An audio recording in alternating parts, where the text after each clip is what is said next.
frivolous work, or you want serious work? We want to attack it at the root, do we, or what? Or we want to mess about with the tendrils, the branches, and pull off a couple of leaves now and again off the tree, off the disgusting tree that it is.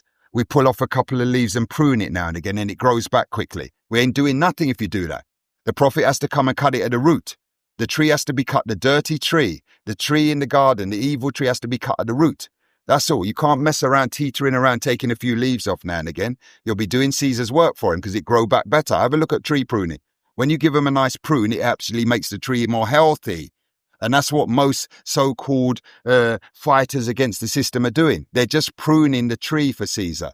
They're not getting the axe out and chopping at the roots because that's too serious. To chop at the roots is too serious, apparently.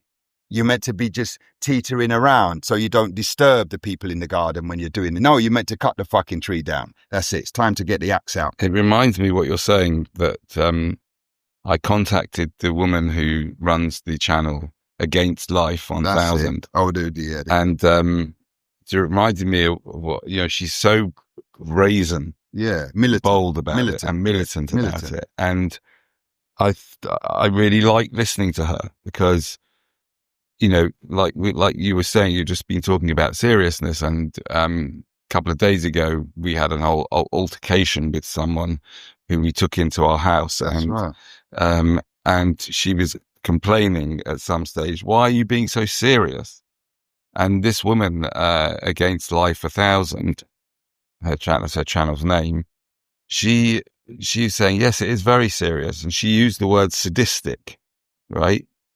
And, that's a very strong word. And I was thinking maybe we should get a t-shirt with a question on it. Isn't having kids sadistic? ?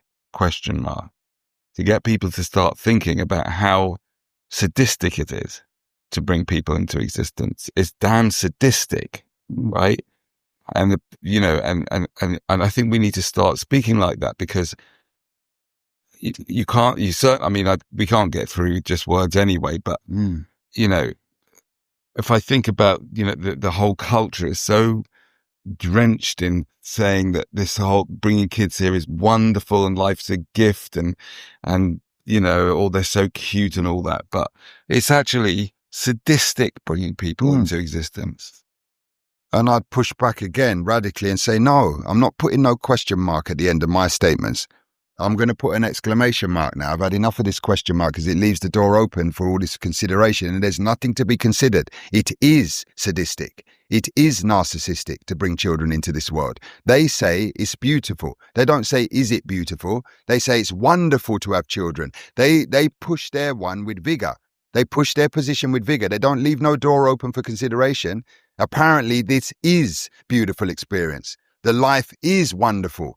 We should bring kids in. It's the most beautiful gift we're giving them. They've asserted themselves completely with full vigor. So I'll do the same. I'm saying no. It is sadistic. It is narcissistic to have a child. All parents are narcissists. Sorry, not are they? They are. That's my position. Exclamation mark. No question mark. It's time now for that. We have to cut the tree at the root. No more of this messing about. Is it? Considering it for 10,000 years? That's what the philosophers have been doing. They've been considering everything.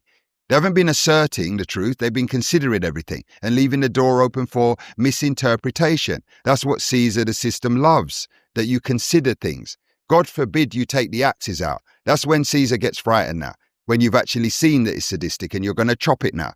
That's when the alarm bells start ringing and you get problems now. But so what? Problems come with the job of prophethood. That's what it is. It's problems. You have to take it on. This is the fight. You lose your friends, you lose everything. That's it. But eventually you'll gain everything, because when people come to their senses slowly, they'll join you. That's how it is. All movements work that way. First of all, people hate you. And then eventually when they come to their senses, they love you, because you're the only one who's speaking the truth, the whole truth, and nothing but the truth. That's what's required now to cut through this bullshit. So, okay, fair enough.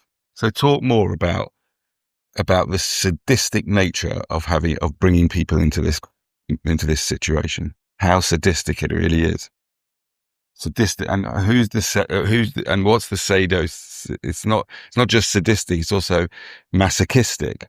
If I'm right, if I'm correct, masochism means kind of sadism towards oneself. Mm-hmm. Yeah, self-harm and harm towards another. Sadism is harm towards another. Masochism is harm towards yourself. It's combined in the very act of having a child. You're harming yourself. There's tremendous harm, financial harm, everything, stress. A woman gets pregnant. Woman gets pregnant. Of course, there's all kinds of stresses and strains that come with having a child, and there's absolutely no need. The actual birth itself is riddled with problems. You see, you can't calculate that everything would go smooth. It's ridiculous. It's a lottery with someone else's life. And it's also destroying your own. It's destroying your own. All of it. It's crazy. And the thing that's most crazy is there's no need for it. There's absolutely no need when you've already got an inner child to feed. You've already got one on board. You're here with one on board. Your undeveloped self, which we all are until we've self-developed. That's what the whole industry is about. What's the biggest industry? The most popular? Self-development. So that means you're undeveloped. You're a child when you start. You need to do the work of self-development. And that means you have to do a 180-degree turnaround. Your focus has to be within, not external, as I've been saying. You get nothing with external focus. All you'll get is you'll be fulfilled. You'll be unfulfilled forever. You keep on looking for this carrot. Carrot, carrot, carrot, carrot, carrot. Even when you eat the carrot, the desire for carrot comes back again. It's never solved. You can see it. It's a consumerist cult. Look at everybody. Everyone's neurotic. They should be satisfied if this was working, this external feeding.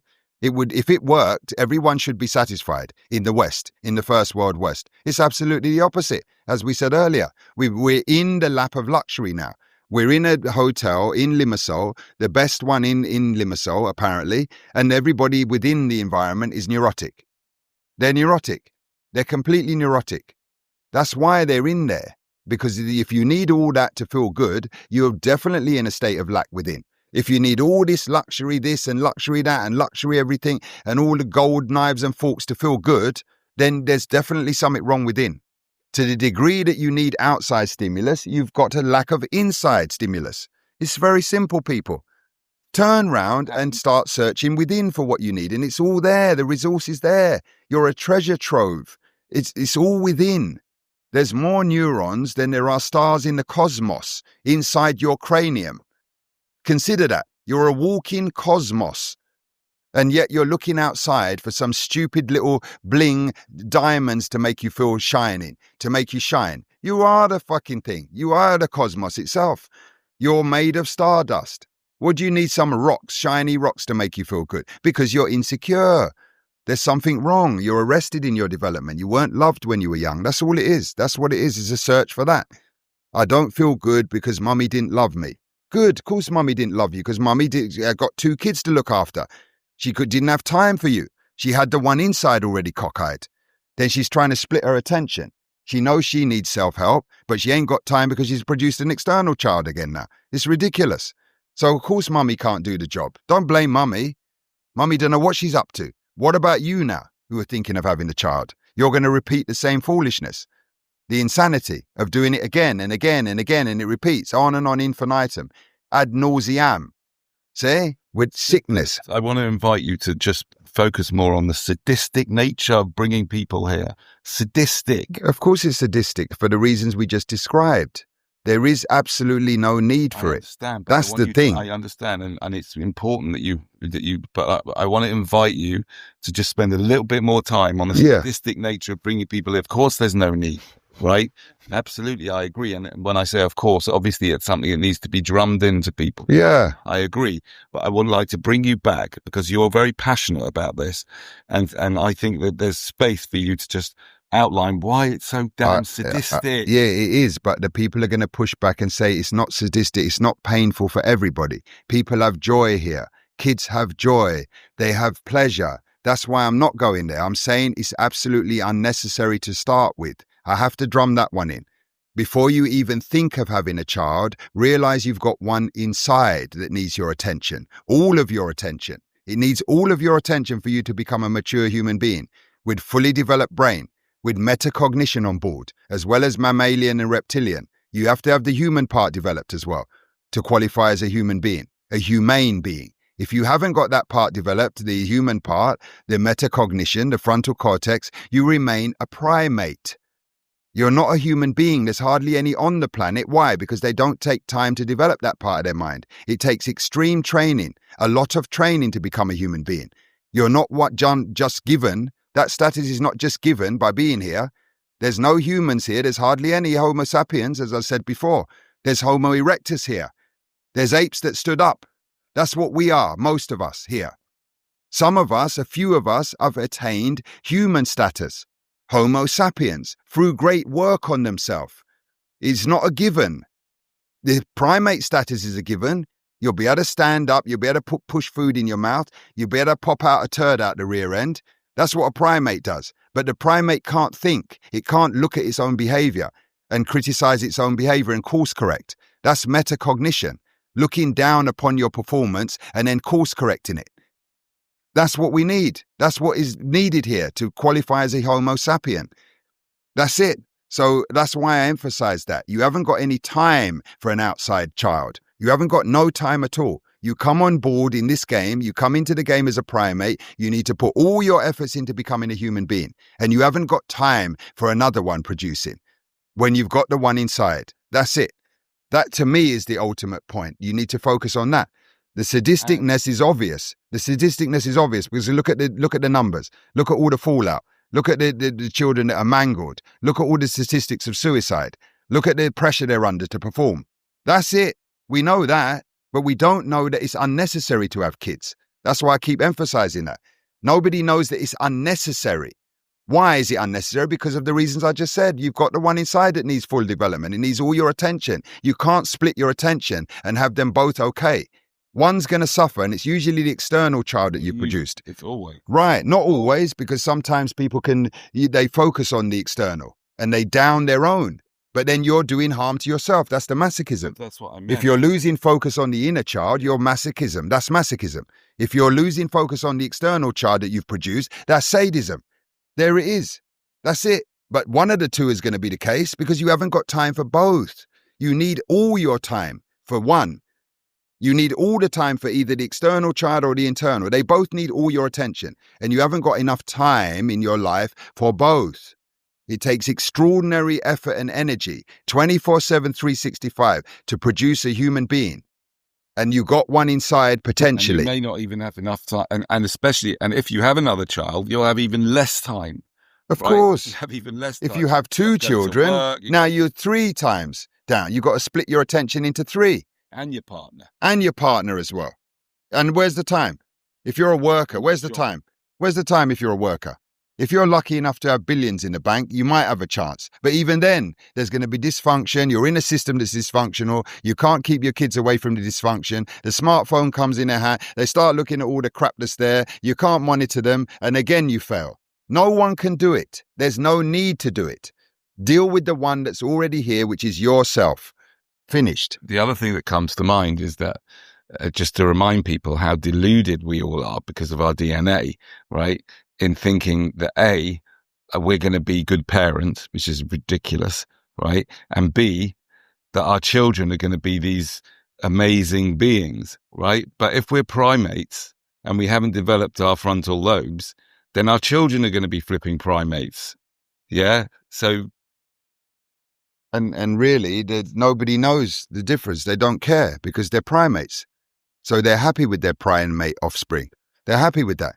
You can't break the loop until there's metacognition comes on board. And then you can see what you're doing and you're up to from a different perspective, a higher perspective. And then you course correct and say, my God, what am I doing? It's mad. You can never get the penetration because the thing is completely, everyone's a primate. This is Planet of the Apes. Most people are primates. So when you're speaking from a human perspective, they're not understanding you. It's like going to the zoo, this is the analogy, and going to try to wake up the chimps there. Have a go. Go on. See if you can bridge millions of years of evolution. See if you can bridge it and talk to the chimps and step their evolution up. See if having a conversation with them does anything to their evolution. You'll get bananas thrown at you. At best. You're lucky there's bars between you and the chimps because they rip your face off. They're not interested in your bullshit, your human bullshit. And that's the same as the people here, the majority. They're not interested in your human bullshit. They tear you apart. Look what they've done to prophets in the past. Jesus and all the rest. They kill them. They tear them up. They nail them up. They tear them to pieces. They burn them at the stake. This is the primate reaction to a human being. So there's no chance, really. There's no hope, really, until metacognition comes on board with at least a few. You have to have a community of humans, at least a few, a couple of thousand. See, that's difficult to get a couple of thousand human beings that can think straight out the box, out the DNA box, so to speak, that keeps everybody in the primate state. You've got to have a few that are working outside of that box. That's what this podcast is about. It's about trying to wake up the primates. But what? Is it futile? I don't know. Let's see. See how many, if the numbers increase in the views. I don't think so. I'm not trying to wake up the primates. Yeah, I am. I'm trying to shake the cage. Yeah, I understand. But or else there's no point doing it. Well, I might as well go and swim and be a human being by myself. That's quite fine with that. I'm not looking for friends. But there's other things. There are other. I disagree with you, by the way, about that. Okay. Because I think that there is another. Firstly, it doesn't matter what we're putting it out. Entropy does it all anyway. I'm already good with that already. So it's fine. I'm good with it. So we don't get too worked up about what this is for, even whatever. We're doing this because it feels like a good idea. That's why I'm doing it. No, I'm not. All right, fair enough. We'll come back to that. I'm shaking the cage. Fine. I think there's something else that you're doing here that is valuable, and that is that there are thousands of people out there. Yes, not millions, probably, maybe even a million. I don't know, but there are definitely thousands of people out there that are either fully on board or partially on board, right? And for me, I think that this has value for them because, especially for the people who are partially on board, it can move them forward. But the people who are fully on board, they get to feel less alone, right? And they get to feel less crazy. And it inspires them. It's very difficult to remain focused. It's very difficult to fight a war like this. And it is a war. It's trench warfare. You're in the trenches, mate. We're immersed in this experience of life. And it's the trenches, all right? You see, so it's very difficult to maintain in that circumstance. Have a look at the soldiers that fought in the trenches. See, they got infection, they get rats running, it's heavy. So you've got to be hardcore. You've got to be full of inspiration. And that's what I'm doing it for, to try and inspire those that are already maybe teetering on the edge, or inspire those that are already engaged, but they're maybe not doing it with full vigor. And also rattle the cage on the ones that are in the zoo, the chimps. Maybe some of them might wake up after hearing something like this. It might pierce their consciousness. See, maybe. But for all those reasons, I'm doing it. Not as a joke. It's serious. Okay, so I would. My question for you then is, maybe we shouldn't do it. Or my argument is, or my question is, should we really be doing this? Bearing in mind what we said in previous podcasts, that once you fully wake up to this, no, never mind entropy, but I'm saying, yes, entropy is doing it, which takes the edge off it. The entropy takes the edge off it, knowing that we're all going that way anyway. But the question I have is, like, we've discussed in the past that when people do wake up, it's like that film THX, right? THX 1138. 1138, right? When people do wake up and they have a look out, there's nothing there, and it's like, it's really, ignorance is bliss, and waking people up would just lead them to. It's very painful. The waking up process is painful, and when you're awake, you're left in a barren landscape. That's what I'm talking about. You need community. Even if there's 2,000 people, that's a family. That's a core group. That's a movement.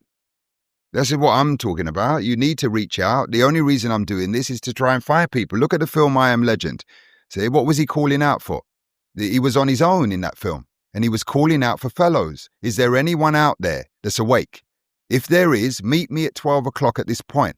He was trying to assemble a community, a group to fight against these mad vampires, these consumerists. Have a look at the film properly. What's it talking about? Consumerism, vampirism, consumerism. A legion of vampires. Everyone's turned into vampires. What does that mean? Everyone's turned into consumers. That's what it is. That's a beautiful film. Have a look at it, but it needs to be decoded. It needs to be read properly. He was the doctor who came with the solution for the illness of consumerism, which is the self thing. You've got to find the source within yourself. Like I said, stop running outside. That's the consumer. That's the vampire who's feeding on the outside world, or it needs all the blood from outside. It hasn't got none itself. So it ain't running through its veins. It hasn't got no power running in itself, so it needs to feed on something else. That's the film. But he was calling out on his own for people who are awake. Is there anyone out there who's awake? If there is, and he done that every day, that's what this podcast is in my mind, is a call to people who may be awake out there. Please join us in this fight. Come and join us. You've heard the word now. If it resonates with you, join us in the fight. And it is a fight. Look at it. Look at the game. It's crazy. It's insane. All what we've laid out is the truth. It's the planet of the apes, and there's a few humans here. Have a look at those two films, or the three of them. THX 1138, I Am Legend, and Planet of the Apes. And there it is. You'll have all the jigsaw pieces. That's all you need. 3 films will inform you as to what's going on here. And that's exactly what's happening here. It's all in those 3 films.